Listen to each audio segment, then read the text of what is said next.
you seem very reliant on accepting Putin's worldview rather than perhaps the stark reality of the barbarism with which he's executed this war. Yeah, maybe because I know too much about the United States, because the first war in Europe after World War II was the U.S. bombing of Belgrade for 78 days to change borders of a European state. The idea was to break Serbia, to create Kosovo as an enclave, and then to install Bondesteel, which is the largest NATO base in the Balkans, in the Southwest Balkans. So the U.S. started this under Clinton, that we will break the borders, we will illegally bomb another country. We didn't have any UN authority. This was a, quote, NATO mission to do that. Then I know the United States went to war repeatedly, illegally, in what it did in Afghanistan, and then what it did in Iraq, and then what it did in Syria, which was the Obama administration, especially Obama and Hillary Clinton, tasking the CIA to overthrow Bashar al-Assad, and then what it did with NATO illegally bombing Libya to topple Muammar Gaddafi, and then what it did in Kiev in February 2014. I happened to see some of that with my own eyes. The U.S. overthrew Yanukovych together with right-wing Ukrainian military forces. We overthrew a president.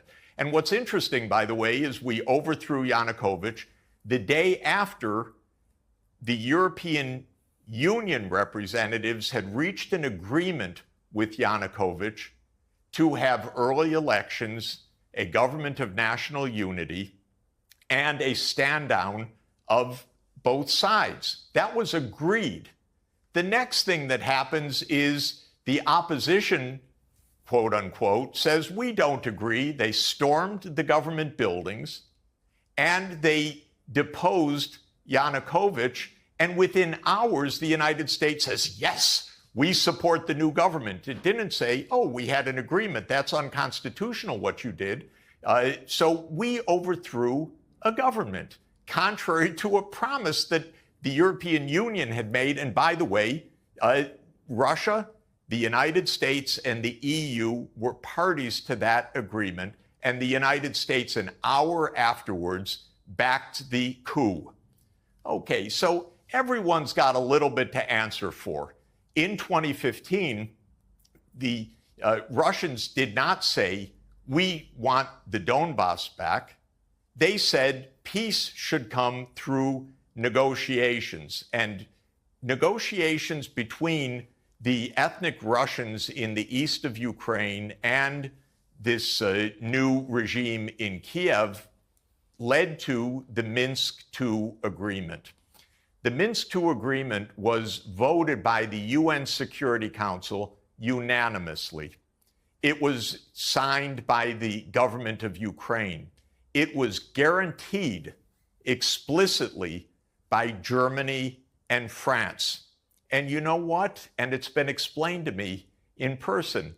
It was laughed at inside the US government. This is after the UN Security Council unanimously accepted it. The Ukrainians said, we don't want to give autonomy to the region. Oh, but that's part of the treaty. The US told them, don't worry about it. Angela Merkel explained in Die Zeit, in a notorious interview after the 2022 escalation, she said, oh, you know, we knew that Minsk II was just a holding pattern to give Ukraine time to build its strength. No. Minsk II was a UN Security Council unanimously adopted treaty that was supposed to end the war. So when it comes to who's trustworthy, who to believe, and so forth, I guess my problem, Piers, is I know the United States government. I know it very well. I don't trust them for a moment. I want these two sides actually to sit down in front of the whole world and say, these are the terms. Then the world can judge. Because we could get, on paper, clearly for both sides of the world. We're not going to overthrow governments anymore, the United States needs to say. We accept this agreement, the United States needs to say. Russia needs to say we're not stepping 1 foot farther than whatever the boundary is actually reached.